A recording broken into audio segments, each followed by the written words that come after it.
thank you so much to everybody for joining this morning. It's great to see so many people come along. We're really looking forward to this session today. At PRCA NextGen Scotland this year, we have decided to look at a Meet the Media series, particularly as we continue to work from home, and getting out and about to meet journalists and build networks is just a little bit more tricky. I don't think any of us imagined 12 months on we'd still be talking to all of our colleagues every day through a computer screen, and who knows how long that's going to continue for. But in the meantime, we'll just have to use the power of Zoom and Teams to stay communicated. Today, we're really excited to be joined by Matt Roper, who is the BBC Scotland online news editor, and also Steven Flanagan from Weber Shandwick.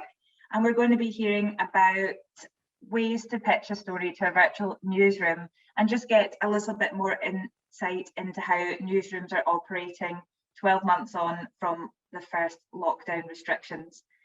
So I'd like to welcome Matt, who's going to give us a little bit of insight into that from BBC Scotland's perspective. Thanks, Hannah. Thank you very much for inviting me along today.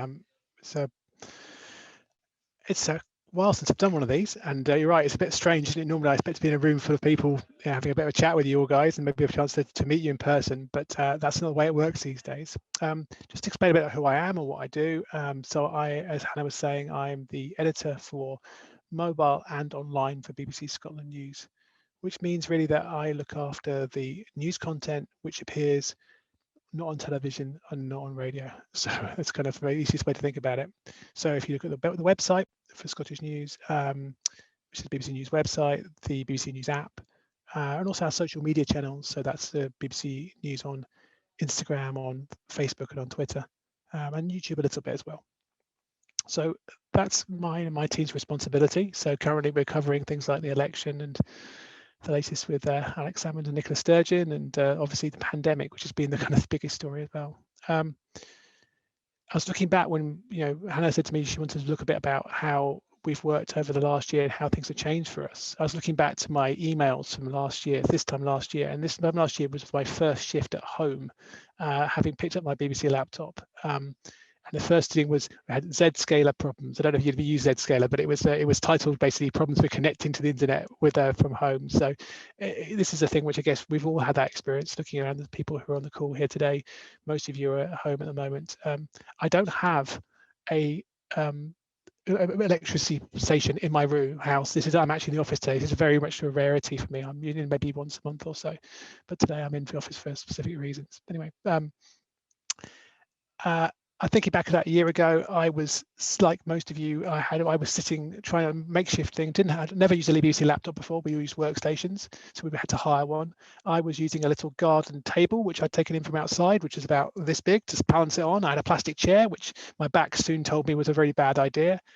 And I think my Wi-Fi was pretty shonky. Every time my kids got onto Netflix, I was booted off. I think that you all know the feeling, don't you? So, I just wasn't set up for home working. And the BBC, about a month previously, maybe 2 months previously, because it was before the pandemic happened. We'd done an annual pandemic working session where we'd gone through a paper exercise about how we would deal with a pandemic, which sounds very good. BBC is really well prepared for these things. I believe the UK also had a pandemic plan as well, which was didn't really survive actually the kind of actual thing itself. And I think what is very clear to me is that the difference between working on a plan and doing something real is just very, very different. All the problem we had anticipated, perhaps being off for a short period of time, perhaps having some intermittent problems with technology. We didn't anticipate a kind of full-scale home working situation, which most of my team now is in. We have a small core team in the office, but virtually all my team is at home, including myself. So then if you think about how a BBC is kind of set up more generally, a lot of any news organisation and media organisation involves a lot of hot desking. We had workstations, shared spaces, collaborative spaces. A lot of people in the newsroom run around shouting at each other a lot about the news of the day.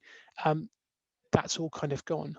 And with that goes some of that kind of element of creativity and collaboration, which really, you can always recreate that. And I'm sure you've all had that experience as well in your working environment. If you also add in the personal element as well, so I guess over the last year, people have become ill, they've had relatives to care for, they've had homeschooling, which we've all had to suffer through and to try and get through. So those sort of things create a big kind of overhead for any kind of team in a newsroom.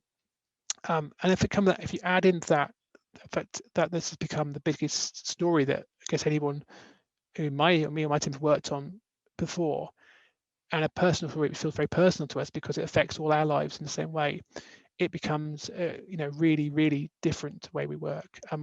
I think this has been in terms of interest. One thing about online is you get to see how many people read stories and what the interest is, and this has been just a different order of magnitude. This is far more interesting, this story, than anything else. I thought when we did maybe like 9/11 happened, that would be the biggest story that I would ever work on, or maybe the referendum in 2014. Both of those stories have been less interest than coronavirus has been. I remember actually on 9/11 day, I remember the day after, I guess it was the day after 9/11, I went into the office. I was working in a regional newspaper in England, and there was the news editor today got up and said, right, okay, we're going to do the first 16 pages of the paper will be on the reaction to this. We need to find, the relative. So you over there, you can go and try and find some of the people who have been involved in I was working in Portsmouth at the time. So people from Portsmouth who might be caught up in 9/11. We might have the Navy being involved. So, can you look at the defence aspects of this? And we went around the newsroom allotting tasks to people, and then they turned to me and said, Matt, can you do everything else? And my job on the day after 9/11 was to basically work on the kind of stories about the bus routes being reorganised in Portsmouth, a couple of stories about the council and things like that. And I thought that's kind of interesting because what that taught me is that there's always someone in any office doing everything else. And of course, when you add in something huge like a pandemic, your team is stretched. You can't work in the same way you did previously. So the way we've approached that at the BBC is to really try to actually reduce the number of stories we're doing. So this is the kind of thing which I guess is quite an interesting idea, is that you hear us quite on the BBC about doing fewer, better stories. And the idea really is that there's certain stories which are really just dominant and really there's a huge amount of audience interest in. But BBC, because we have to be universal and have to reach all audiences, there's a temptation to try to do everything. And you can't do everything as well as you would like to. So I think that's one element that I think has come out of the pandemic. We're trying to focus more on those stories which really have a great interest for people. Our kit has changed as well. So I'm now working on a laptop, which is different. So I can now mostly work from home and maybe in the office, which is, I guess, something which you guys have probably all experienced as well. Our office is socially distanced, so overwhelmingly people are at home. Certainly in the digital team. In the broadcast teams, it's a little bit different because obviously there are certain operational things like which need to be, certain buttons need to be pressed and certain studios need to be done. So there is always a team in the office. But if I turn my step around, I can maybe show you what the office looks like at the moment, and you'll be able to see, hopefully. There's nobody there. So I'm sitting on a third floor here at PQ. Normally this would be absolutely packed full of staff, and I'm on my own. I think it's one other person in the distance. If I go upstairs to the fourth floor into thing, there'll be a small bit. Everybody's spaced out who has to be in the office, spaced out. We have to wear masks when we move around. There are lateral flow tests and all the things which go with home office working at the moment. So it's very, very different. It means we really don't get that element of collaborative working which you would do normally. I guess also, so I guess the way we work in terms of our kind of operations, I think Hannah mentioned before this meeting about working on Microsoft Teams. We've been using Slack for some of the time and also Teams. That's actually something quite new for us. We're doing, you would again think we would have much better systems, but we've really had to adapt to that. So, for example, I was working on the debate on Tuesday night, and there was a team from Reality Check who was doing some fact checking during the debate, and they're based mostly in London, and so we were working with them collaboratively. So to try to check claims as they were being made during the debate. So if a politician said that, I think at one point Anna Sarwar said that poverty in Nicola Sturgeon's constituency was 50% amongst children. So we went for, that's a good fact to check. Let's try and track that fact. So you're working on a kind of group chat to try and work on that. You're kind of allotting someone's task to do that, and then you're reporting back in real time. They're all cloud-based systems, so we're using a lot of cloud-based stuff which we wouldn't have done previously. So that's interesting as well. It's a bit of a change for us too. And also the content we do, the sort of stories we do has changed. So I want to give you a couple of examples about that. The first is that we're doing a lot more explanation. So the pandemic is quite data heavy. There's a lot of stories about, the number of cases. People are very interested by where the cases are in their local area. There's a lot of tools to the BBC, and what's come across is people want the facts and they want to be able to use the facts verified by the BBC, which is a really good trusted source, to make their own decisions about what they think about things. So it's not so much maybe that style of journalism where you go out and you talk to person A and person B and then you put the two theories together and that makes a story which you can then work out. It's more about presenting more factual information and allowing people to draw their own conclusions from that.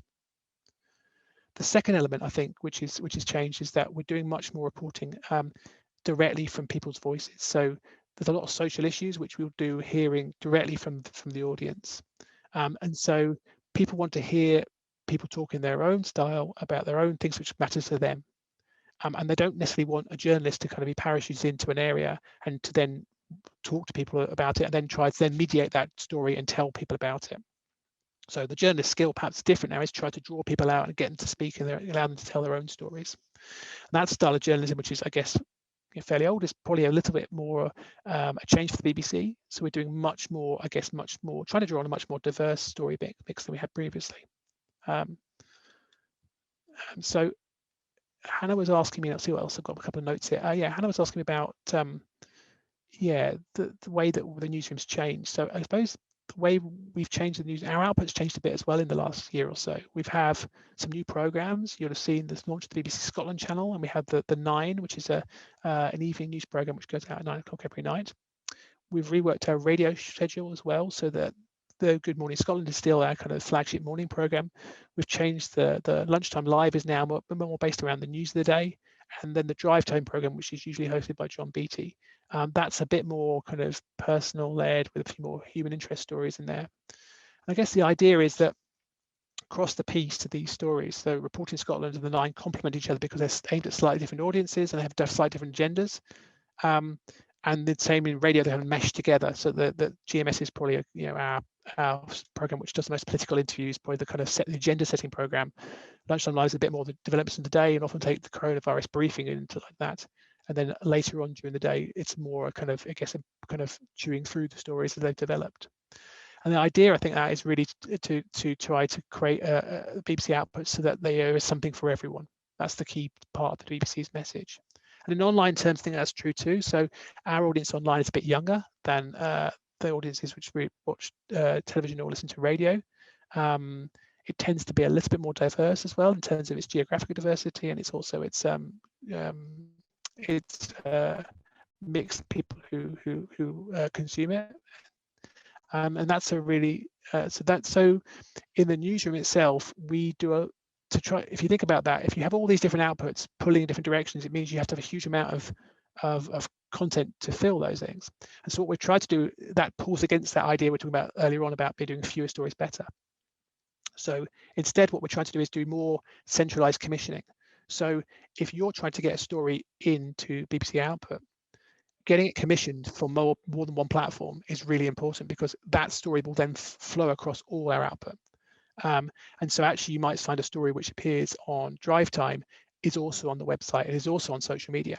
And that means you're likely to reach far more people and a far more broader section of people than you would do otherwise. There's 500,000 people watch Reporting Scotland, but you can get, many times out reading a story on the website. So, that's and in social media terms, you might find that profile of people watching Reporting Scotland are a little bit older, tend to be people, who have a habit of watching television at that time, and people's media habits are changing. Probably your habits are changing. Maybe you don't have so much time to sit down at 6:30 and watch a news program. Perhaps you might want to pick up something later in the day, or listen to a podcast, or do all those things which are different. So it's about, but the way BBC Story is working is we all talk to each other as output editors to try to get different takes on effectively the same kind of stories which are commissioned. So it's really important to get into the commissioning process, which we have. And then I think just to talk about just some kind of ideas about pitching stories and the like. Our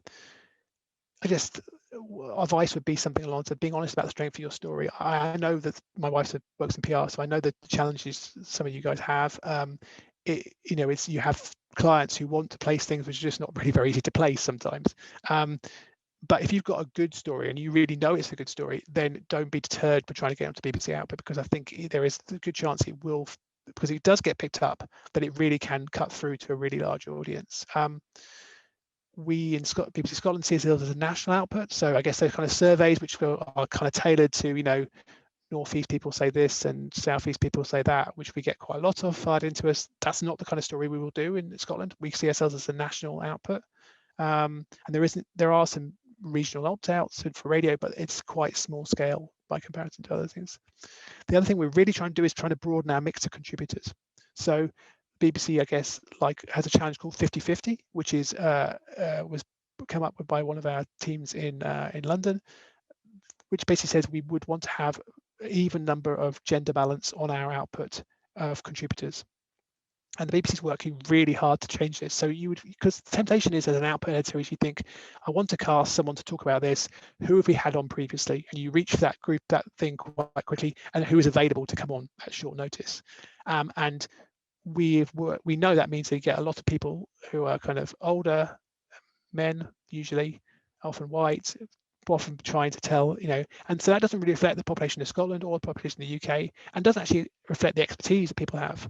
We've also worked, so we have an initiative called Expert Women, which gives training for more women to become honest contributors, because the experience we've heard is that many women feel that there's someone better. You ask them to come on and they'll say, oh, well, someone else would be better. I recommend someone else for you to do it. And actually, a lot of guys decide that, oh, that's great, I'll have a go at that.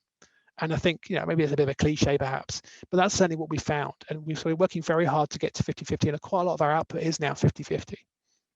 There's also an initiative called Pass the Mic, which we're working with, which is about getting more women of colour on our output as well, which is an area, especially in Scotland, which is a real challenge, because obviously the population mix is a little bit less than it would be in other parts of the UK.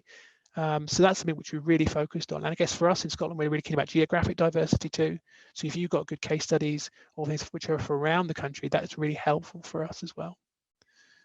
So I realise I've talked for quite a long time there and probably haven't taken much breath, but basically the pandemic's really changed the way the BBC works.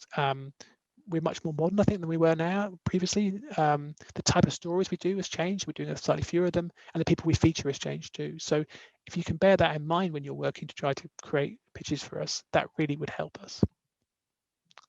No, that's some great insight. Thank you so much, Matt. Just one quick question that I have. When is the best time to pitch a story, and how far in advance works best for you? I know that the news agenda can change within a matter of minutes, but does it work better to have as much notice as possible? Yeah, it does. I mean, it's interesting. I always find difficult way to answer this question, because by nature, if you're pitching a story, I guess it's not tied to a certain, you maybe want to place it at a certain time, don't you? I suppose that's often what your deliverable. You want to say, your client says, we want to get all our publicity at a certain time, and of course the news agenda doesn't really work like that. We want to place it when we feel is the most appropriate time for the story. So as early as possible is absolutely right. Talking to our commissioning team is really important if you can. Talking to individual journalists who you've got good contacts with, they'll probably go for an internal pitching process. So you might pitch to them and they might be interested, and then they might pitch on to a commissioning process. I'm trying to think. Yeah, I think having a story which is fairly well realized helps as well. So, you know, people are really important to a story. So it's not just about a case study, it's about the case study being strong enough to carry the story. Sometimes I think we invite a case study on who is maybe just as affected by the story, and that doesn't really work, certainly not for online. You want something which actually is strong enough to carry the story itself. I don't know if I'm making that clear, but I think it's the difference between a story which illustrates something and something which is the story. And I think, you know, a story which a person who is the story or bears the story is a much stronger piece and is much more likely to reach a wide audience. Because in online terms, it doesn't, you know, I can put something on the website and more people may not choose not to read it. Or put it on social media and it might just stick without trace because no one's sharing it. And I think so it's not just good enough just to put it in front of people, it's got to be something they want to engage with. No, that's really helpful. And I think the case study angle is really interesting. You know, clients have really strong human-led stories, but I think the insight into having, you know, the ability for them to carry the story will help us in making the decision before we put somebody forwards. No, that was great. Thank you so much.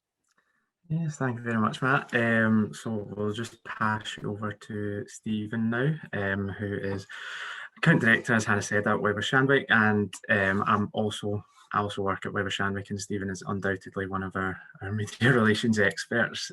So he's just going to share some experience from the past year from the other side of the fence, if you like, about kind of pitching to virtual newsroom. That's a good angle for a bonus there, Thomas. Thanks for that. Yeah, no, thanks for that. I mean, I think a lot of what Matt has said, it will be relatable to a lot of us. I mean, I think that if you were to look back before the pandemic had struck, our job has completely changed, and it's changed in some fundamental ways, and it's changed in some fairly basic ways as well. I think when we cast our mind back to how we would plan and deliver a campaign before the pandemic, it would be quite routine for us to kind of have a look at the forward featured lists and have a look at the calendar and see what's coming up and try and time campaigns, and all of that went straight out of the window the moment the lockdown happened. And the news agenda has been so turbulent over the past 12 months that it really has altered the way we think about delivering a campaign, and it should as well, to be honest with you. I think there's probably quite a lot of positives about it.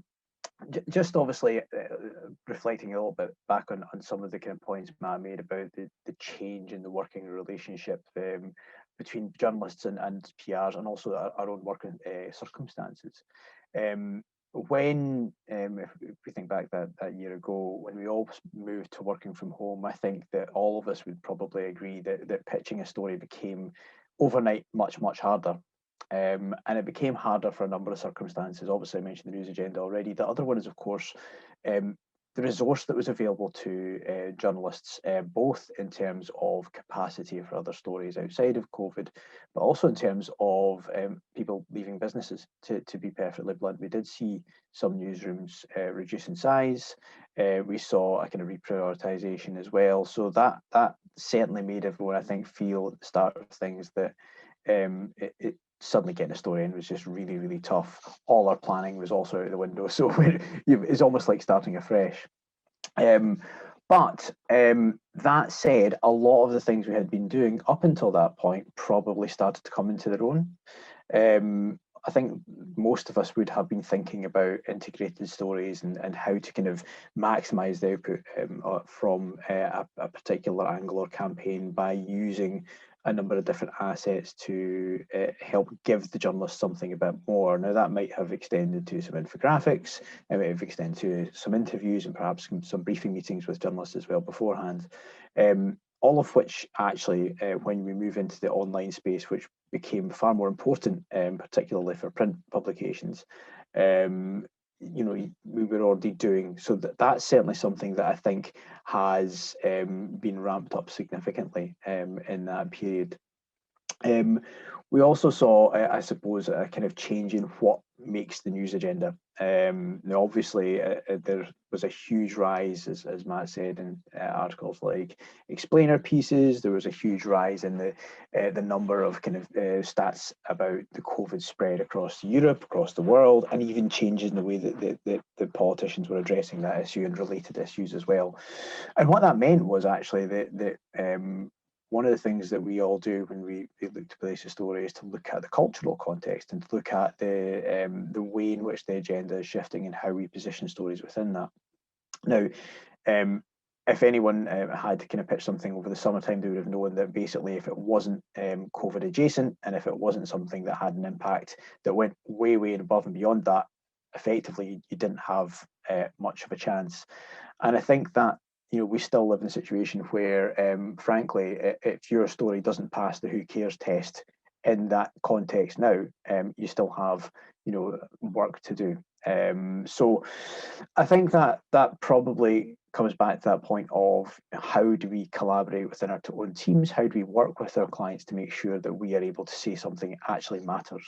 Now that can be something that goes beyond simply the COVID thing. I mean, I think if you think back of some of the big stories in the last 12 months, Captain Tom Moore would probably be one of the standouts over the past year. So it shows you how it's not always about something that's impactful and meaningful. Sometimes it can be good news as well that can really help pep people up. And I think that actually there's certainly been a kind of a dramatic increase in those stories since.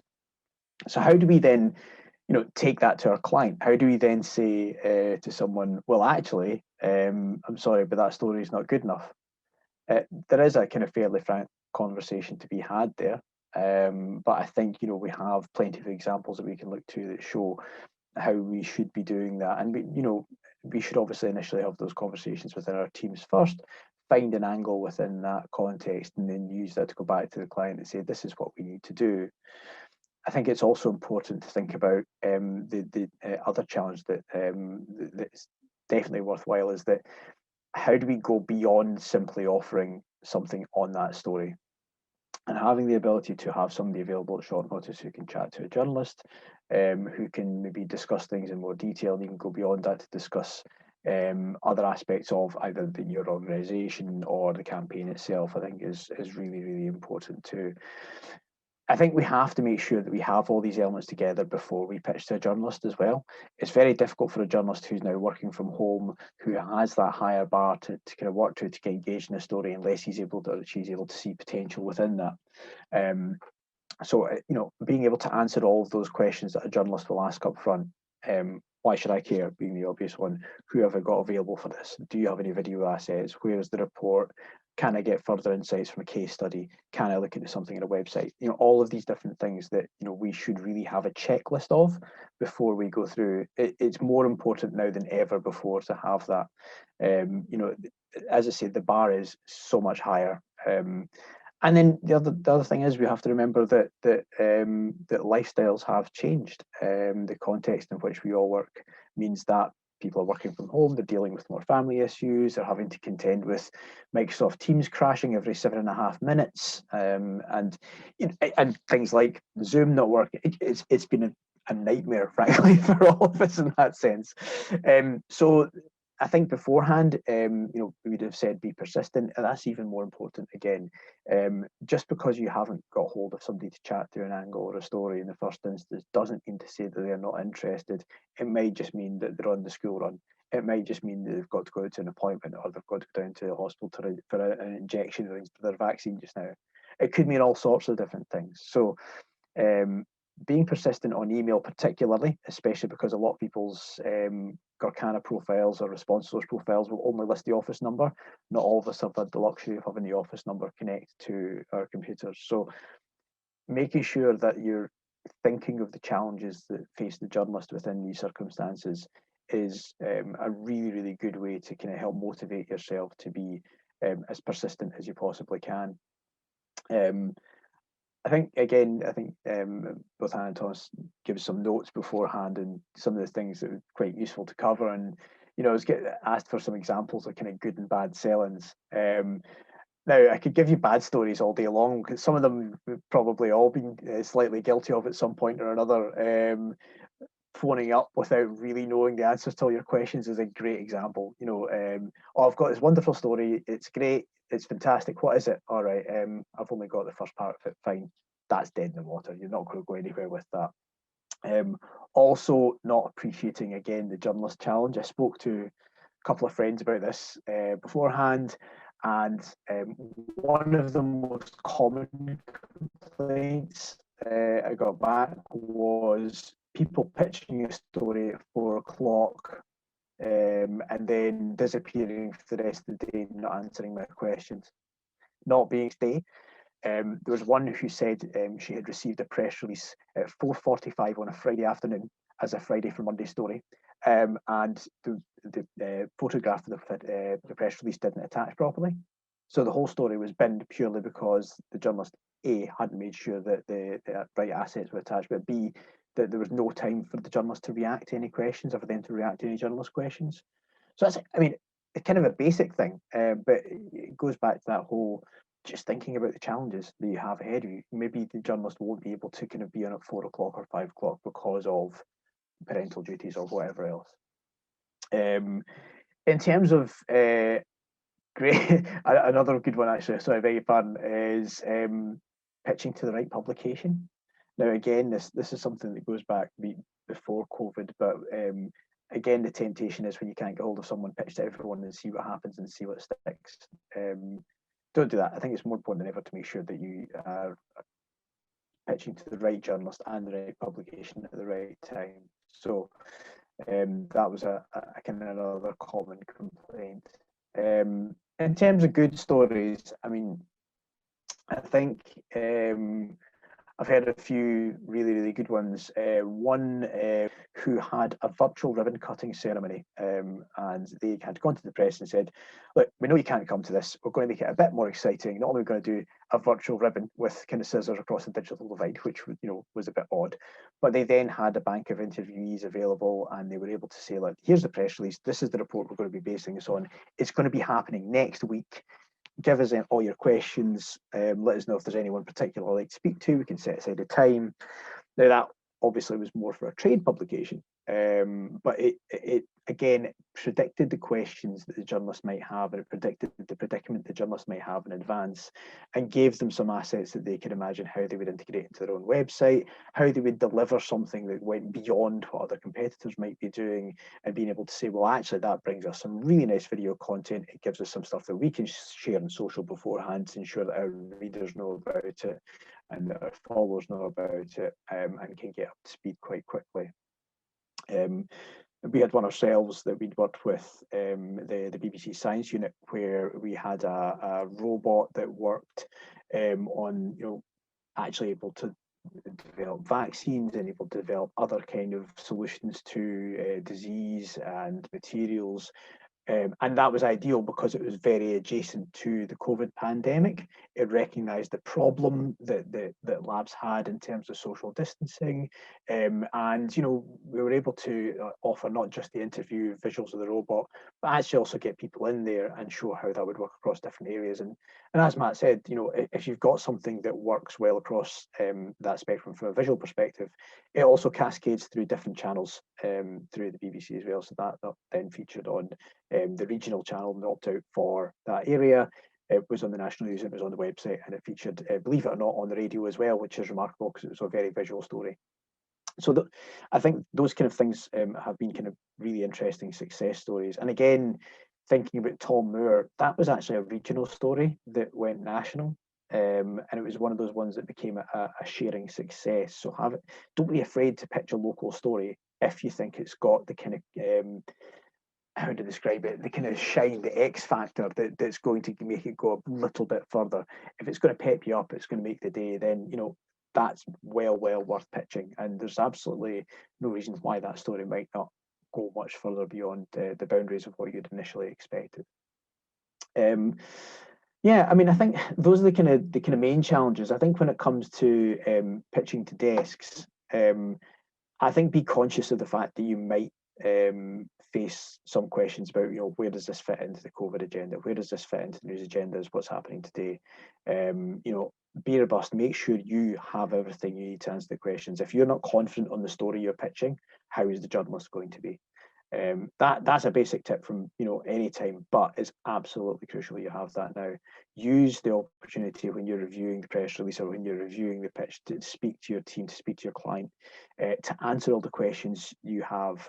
If there's a phrase you don't understand, if there's an element within the story you don't understand, inevitably that will be the one that the journalist will ask you about, and that kills the story if you don't know the answer. That's just like all right, well, if you don't know, why should I care? So yeah, there's a few good kind of points within there.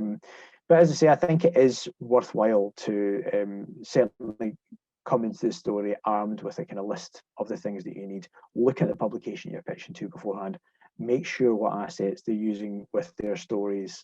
Make sure you know that if you don't have that asset, you can explain why, or if the story is going to be strong enough that it perhaps it doesn't need a full video, but it's got a wonderful report with these wonderful graphics. Have that all to hand, and be bold. Be confident. Don't be apologetic with your story. If you think it should make a news agenda, absolutely make the case for it to be there. There's nobody going to apologise for saying no, it's fine. Just go in and make sure it's absolutely pitched to the best level you can. I think I've covered most of the key points there. yeah, I don't know if anyone's got any questions or anything on that. Yeah, I mean, one from me, which I think is something probably most people working in PR have probably kind of came across at any kind of level you're working at. Like, if you've maybe pitched a story, and this might be something that you can both provide a view on, but if you've maybe pitched a story and you know, as you say, you've tried maybe a couple of places and it's just not really going anywhere, what do you think is the kind of best way? Because obviously, you know, we do have the client pressure to still try and get some sort of coverage or place something for it. You know, what's the best way to kind of try and pivot it? I know everybody hates that word, but maybe kind of tweak it or renose it. You know, what do you think is a good approach to that, to doing that? I think from when you're pitching, if you're not getting anywhere, don't be afraid to ask why. If a journalist has said no, and take a close note of the feedback. It's always useful to know why a journalist might not want something, and that's true in any circumstance. So it might not be that it's suitable for their patch. It might be that it's something that's older, or you know, the line's just not exciting enough. I think you have to be honest with yourself. Look at the story. Think about why it's not made the grade. And then speak to your team in the first instance. Find out what other people think. Find out if there's another way around that. If there's something missing from the pitch, and if you identify something that you think you can improve, and maybe take another tilt at, speak to the client, see if you can make it work. But yeah, I think certainly if you get a no, ask, and if not, as I say, be honest with yourself and speak to the client. I think that would be my key thought. Yeah. Matt's sort of probably different on that. I'm not sure. No, I don't think that's. I think that's good advice. I mean, I think I suppose having worked in both newspapers and television and online, I think it depends a lot on the audience. Each output has a different audience they've got in mind. So it maybe your story is, you know, a really standout national story which you feel has great resonance with huge numbers of people, and that's the story which I guess the BBC might be interested in. It may be that the story is more about a local area, or it has more sort of local resonance, and it's probably maybe a similar story to be told elsewhere. But if you're in the northeast of Scotland, maybe that's a good story which stands out in that area because of the kind of local links. So maybe it's about pitching where you pitch as much as, you know, as trying to think about honest about, and also, you know, different publications have different demographics in mind. You know, some are more focused on older people, some are more focused on younger people. So that kind of thing does make a difference. So, you know, people like to see people like themselves. So I guess thinking about that a little bit, I'm straying into areas where you're the expert, not me. But I mean, I think that's you know, probably shaping about the different audiences that people have, that newsletters have in mind. They're often got an audience in mind when they're trying to create a story mix. Sometimes you're just unlucky, to be honest. Sometimes there's absolutely nothing you can do. We had one story that was a really, really strong angle, and as it came out, we were just heading into a second lockdown, and that obviously completely just obliterated the story as well. So there is a huge part of managing your clients' expectations. I think, you know, at no other time, certainly in my working memory, has there been a more competitive news landscape, and you just have to be quite clear about that. I think at the outset is that nothing's guaranteed at the moment. I'll give you an example about a sort of idea of a story which the case study hangs up, which hung the whole case study hung off the story. So we've done a lot of stories about people adjusting to the pandemic and struggling to get work. I mean, it's a very standard story, which I guess and I guess you might be representing an organisation which is maybe looking to, you know, to help people into work or something like that, and that feels like they want to try and place something. The case study which we ended up using, I think, was the headline we used was something like, I've had 150 job interviews and not a single job offer, or something like that. I can't remember exactly what it was, but it was just a really good headline. It kind of summarized the whole experience. It was someone who was in their 20s, they just come out of university, and they're just going for this cherry, going round and round. And I think, you know, that story cut through because it had that real outstanding case study. I think we had 4 or 5 case studies in the piece, but it was that headline which really made it cut through. And I think it got from the front page of the BBC website, and that's obviously a really huge audience when it gets there. And so that's kind of interesting to think about. You probably have got, assessing the strength of the case study, maybe going back to your case study and thinking, is there a better one I can get, or is there something which really is just, it really fits the story which you're trying to tell? I suppose that might be something you might want to think about.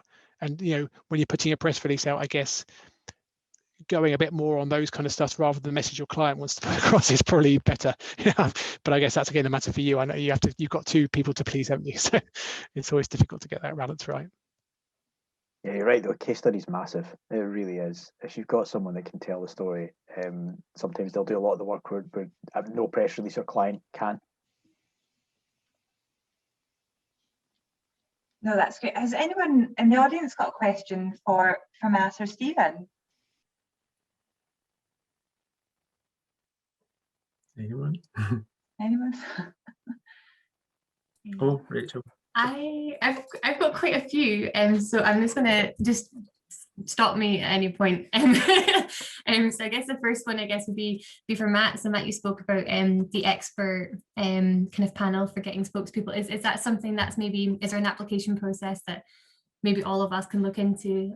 Yeah, so the initiative I was talking about was called Expert Women, and I think both BBC and STV took part in it. There's also connections through the Women in Journalism project as well.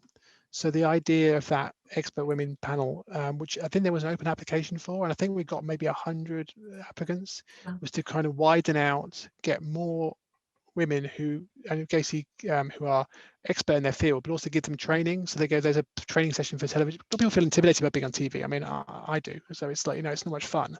It's quite nerve-wracking. People get very worried about what they are. And I think also women often have a lot of childcare responsibilities in the evening, that kind of stuff, and they maybe don't, what a typical producer might say on a current affairs program says, can you turn up at 10:30 we want you in studio, typically, maybe not so much these days, it's better now because you've got more Zoom interviews, in studio, and we may drop you at any time.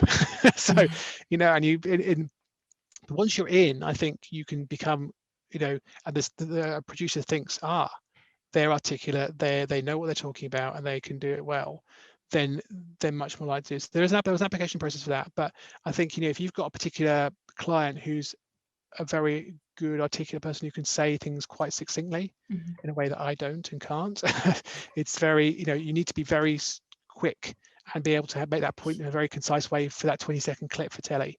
For online, it's a bit more about your expertise and whether you can talk them through, but that's a little bit different for us. We're more interested in the detail of the story. But yeah, there is a process for application for that, and then that expert panel is used across the whole BBC for all output. So that's the Today program might come to you, or or Newsnight, so it's quite good if you get in. I mean, you'll have seen some of the people who have maybe you've noticed there are some experts who are on a lot, and they're on a lot because they're articulate and they're available, so which helps. Yeah, there's an excellent woman from the University of Edinburgh that I see. She's on quite a lot. So I've seen quite a few opportunities. That's good to know. So I'll look out for that then.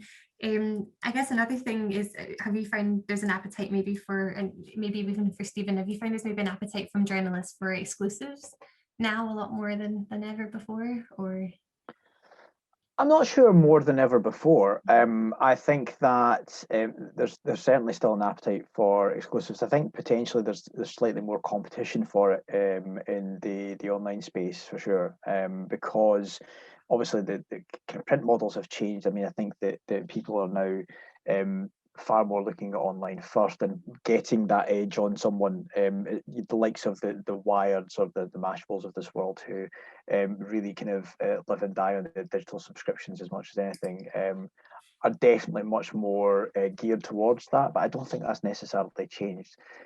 I think though that the idea of an exclusive first approach to a story is certainly something that should be important for us, because in the kind of a much more changeable news agenda as we have at the moment, if you don't do that, you could be reduced to a nib across 4 publications as opposed to having a kind of lead piece somewhere. So I think it should be something we should think about as part of our media outreach plan for sure.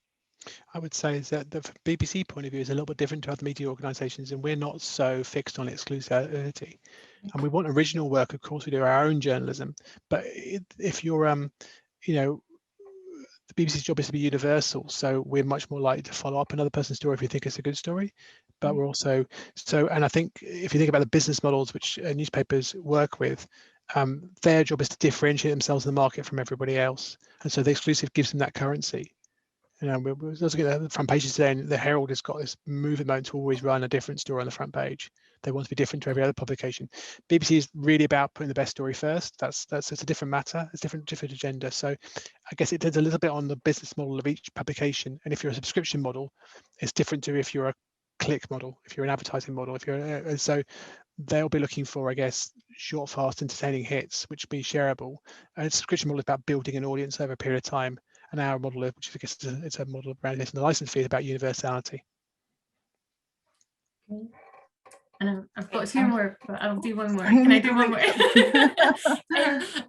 got two, but I'll just do one. I guess for Matt, is there any positives out of the pandemic that you think actually you'd be quite happy to see stick around? Yeah, I think there's loads of positives out of the pandemic. Obviously, it's a very disruptive and horrible event. So I know it's not there, but just in terms of it's a huge news story. So I suppose that's something which has been, it's been very interesting to work on. I think we'll adopt a lot of the technology we've adopted. We'll keep with some of the flexible working. We'll keep with. I think the approach we talked about around emphasising social issue and human stories, I think, is something which is something we're doing already, but that direction of travel will continue.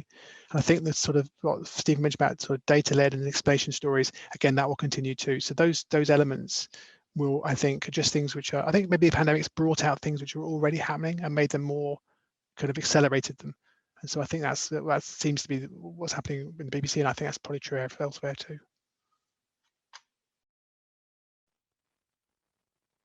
No, that's great. Thank you. One question I can see in the chats from Sarah asking about if there's no number for a journalist because you're working from home, how is the best way to pitch a story? Just through email, or is there any tips on how to get noticed? As we know, we're up against quite a lot of competition.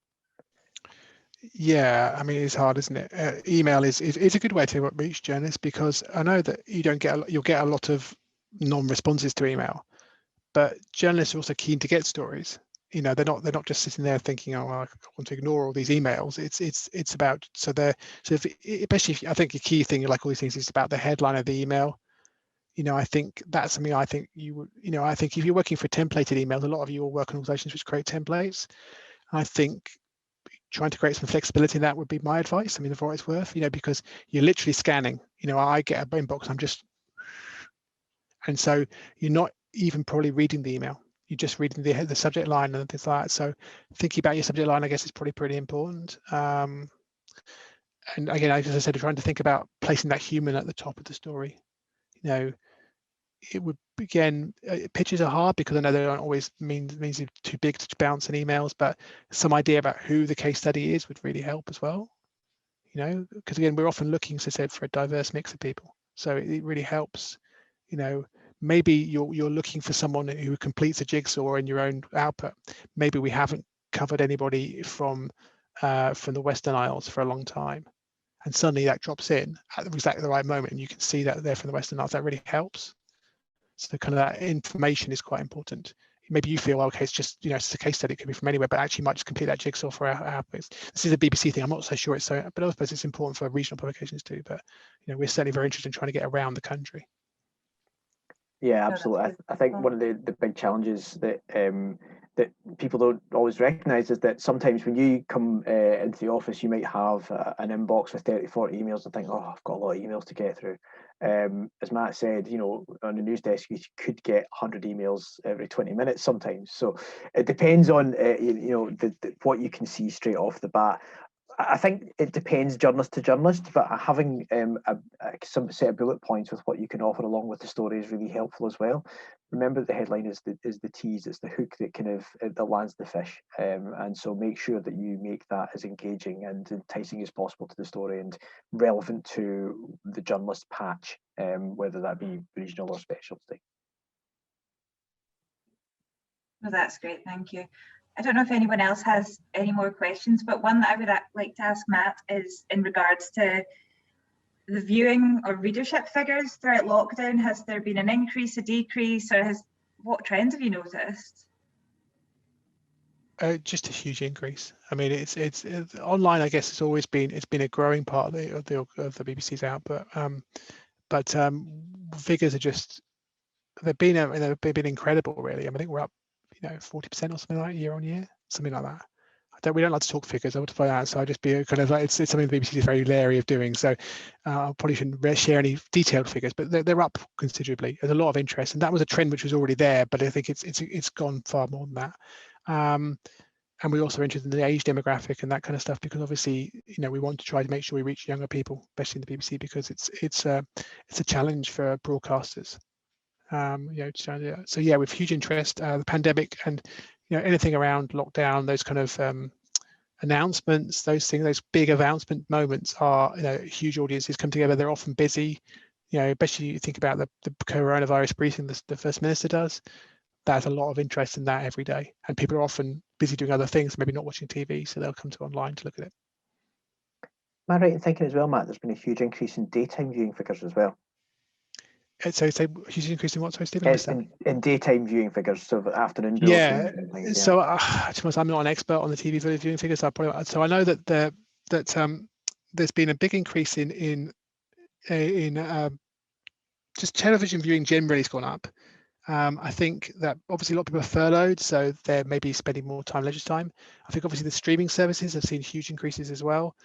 So iPlayer figures are really up, but of course Netflix and our competitors in that area are also up strongly as well.